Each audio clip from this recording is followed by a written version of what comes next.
On March 27, 2025, President Donald Trump issued an order calling for restoring truth and sanity to American history. He wants to ban negative signage at national parks that are unpatriotic.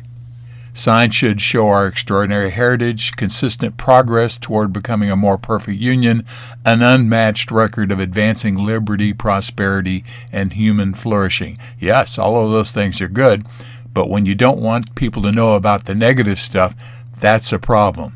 And Sand Creek is a big problem because here the United States Army came in and attacked a peaceful Indian village and killed over 200 people. That's the Sand Creek National Historic Site. This is exactly the kind of place that this message is about. Hi, I'm Phil Constantine. On this episode of Travels with Phil, we're going to the Sand Creek Massacre National Historic Site in southeastern Colorado. This video will be longer than my normal video because the events leading up to Sand Creek Massacre get quite detailed. You can check some of the sources in the description section below. Basically, many Indian tribes lived in the plains and foothills of eastern Colorado for as long as they could remember. Evidence goes back several thousand years. White mountain men and other explorers began to enter the area in the early 1800s. A few settlements such as Bent's Fort were established in 1833, but the start of a large number of settlers and miners entering the area began when gold was found near Pikes Peak in 1858-1859. Treaty set aside lands for many tribes, but the government did little to enforce them. This vast migration into the area by gold seekers and settlers led to a severe reduction in the natural resources available to the Indians who lived here. For example, pioneer trails often followed the local rivers. They cut down many of the limited trees for firewood. This made it hard for Indians to find wood for their winter fires. Bison were also hunted to near extinction. Eventually, some hotheads among the various Indian tribes began to attack settlers and others. Many of the older tribal leaders counseled patience and trying to get along based on what they had seen and heard from other tribes about the vast resources of the European Americans. Lean Bear was a peace chief and had met with President Lincoln in Washington on May 16, 1864, when he was attempting to parley with the 1st Colorado Regiment. He was shot and killed as he approached them. This further enraged the warriors, which led to more depredations on their part. The Commissioner of Indian Affairs, Charles Mix, the military commander for the area, Major General Samuel Curtis, and the governor of Colorado Territory, John Evans, had some disagreement as to who was responsible for solving the problems and how it should be done. Governor John Evans asked the government for help in dealing with the Indians. Because of the Civil War, though, that help never materialized. Major General Samuel Curtis, commander of the Department of Kansas, which included the area, decided that unless all Indians surrendered, they would all be treated as hostiles. Eventually, Evans issued a proclamation stating that all peaceful Indians should report to special camps near Army bases. Anyone who did not do this would be considered hostile. Part of that proclamation read, authorizing all citizens of Colorado, either individually or in such parties as they may organize, to go in pursuit of all hostile Indians on the plains, scrupulously avoiding those who have responded to my said call to rendezvous at the points indicated also, to kill and destroy as enemies of the country, wherever they may be found, all such hostile Indians. It also said, I hereby empower such citizens or parties of citizens to take captive and to hold to their own private use and benefit all the property of said hostile Indians that they may capture, and to receive for all stolen property recovered from said Indians such reward as may be deemed proper and just therefor. What it did not say was who were the peaceful Indians and who were the hostiles, and it didn't provide for much notification of the Indians themselves. Led by Major Edward Winecoop and Captain Sewell from Fort Lyon, Black Kettle and a few other Cheyenne and Arapaho peace chiefs assembled at Camp or Fort Weld near Denver on September 29, 1864, for council with Governor Evans and Chivington. Here they were told they would be protected if they went to safe places. Winecoop was commander at Fort Lyon at the time, but Winecoop would be replaced at Lyons due to going on this trip, despite Governor Curtis saying no negotiation would be held until all Indians had surrendered. Black Kettle went to Fort Lyon and his People followed, but because so many Indians had come in, the resources could not handle it. He was told to move further away, and he went to Sand Creek, about 40 miles away. Eventually, Colorado Colonel John Chivington and the 1st and 3rd Colorado traveled to Fort Lyon, southeast of Colorado Springs. Here they were told of the many Indians in the area, including those with black kettle. General Curtis had ordered that plans to attack Indian camps were to be held secret. So Chivington was told of Black Kettle's camp while he was at Fort Lyon. At night, Chivington ordered his troops to head to the camp under the cover of darkness. It was cold that night. Many soldiers drank liquor to help them deal with the cold. Chivington said that many of the soldiers were drunk by the time they reached the camp near daylight.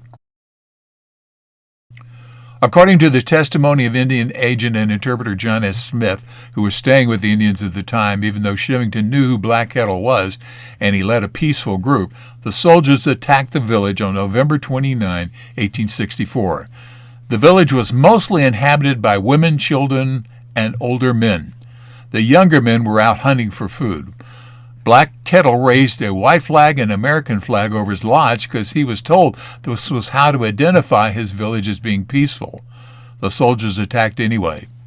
Soldiers shot at women and children who were trying to surrender. They shot cannon at some who had hid in the banks of Sand Creek. Approximately 233 Indians were killed. 7 soldiers were also killed, as the Indians did fight back some. Some soldiers, commanded by Captain Sewell, refused to engage in the fighting when they realized who the Indians were. Sewell would later be murdered in Denver after Chivington described him as a coward and a traitor. During congressional hearings held later, Indian agent Smith speculated that Chivington, who knew that the tribes gathered at Sand Creek were peaceful, attacked not only out of his hatred for Native people, but also in pursuit of his own political ambitions. Settlers in Colorado Territory were fervently hostile to the Cheyenne and Arapaho, and Chivington hoped to leverage the attack to win himself a statewide office. Travels with Phil continues from southeastern Colorado. As you can see by the marker here, Sand Creek Battleground, November 29th, 30th, 1864. It's one of the rare occasions where somebody wearing a war bonnet is actually accurate. This is, I don't know, one of the most offensive acts ever taken by a military group against American Indians. There were about 200 Cheyenne and Arapaho killed here, right along this creek. This is Sand Creek, where you see the tree lines here. This was a peaceful village. The Indians had moved here because they were told this was a safe place to be. And then military forces under Colonel John Chivington, working somewhat with the agreement of Governor John Evans of Colorado, came in here, no warning, attacked. Black Kettle was one of the leaders out here. He had American flag up above his teepee, peace medals given to him. He was told that, you can come here, you'll be safe, and this is where the Army came in to kill them. As I say, 200 some odd people killed out there, mostly a lot of women and children as well. Women and children continued as the Army came in from over here on the right, and some of them came in over from here on the left. The women and children ran that way. The men started doing defensive actions. And the women would go down there along the banks, the far line of trees down there, and they would dig into the sand banks of the creek, one of the reasons why it's called Sand Creek, and to hide. And because they wouldn't come out, the Army opened fired with cannons to kill even more. To approach this area, you stay up on the top of the hill. You don't actually go down into the creek with the request of the elders of the Cheyenne and Arapahoes. They don't. They request that people don't go into the creek itself because the body remains. Not that you're going to see bones down there, but that's where the people died, and there may still actually be remains of some sort. Now, obviously, the Park Service will go down there. It took a long time to get this park. The farmer who owned it didn't want to sell it, or was asking, a large amount more than what anything else in the neighborhood was. So it took some while. No offense against the farmer. took some while to get this into being a park. I came through here, I think, in 2003, and at that point, evidently the ownership had changed, but the Park Service had not opened it up yet. And so I would not cross barbed wires that say no trespassing. So this is my first time to be up here actually over the scene. See some of the interesting plant life that's out here. There's a wide variety, even though it looks like a whole lot of scrubland, high chaparral. These are some of the signs here. Chief Black Kettle, all we ask is that we have peace of the whites. We want to take good tidings home to our people, that they may sleep in peace. This is a meeting. This is a Black Kettle right here. This is a major wine coop, Captain Soul, and several of the other Cheyennes and other folks that met with him. This is John Evans, who was governor. All citizens of Colorado go in pursuit, kill, and destroy all hostile Indians that infest the plains. Now, this isn't just my opinion about the vicious nature of this attack. This is the Sand Creek brochure, and on the back here it says, the Congressional Joint Committee on the Conduct of the War. See the quote right there. It is difficult to believe that beings in the form of men and disgracing the uniform of United States soldiers and officers could commit or countenance such acts of cruelty and barbarity. And the reason why they say that is the dead were mutilated by the soldiers, American soldiers. Mean, nasty things were done to body parts. Parts of bodies were taken and used as trinkets amongst some of the soldiers. Other soldiers said, we're not going to participate. We're not going to be involved in this. Once they realized where it was they were going, some of the soldiers thought they were going after Indians who were fighting some of the settlers. The gold had just recently been discovered about several years prior to this, and that's one of the reasons why the conflicts really began. But some, so that's all history now, but it's taken a long time to have things continue on. The Cheyenne and Arapaho do come out here every once in a while. You can see here, this is text in their languages.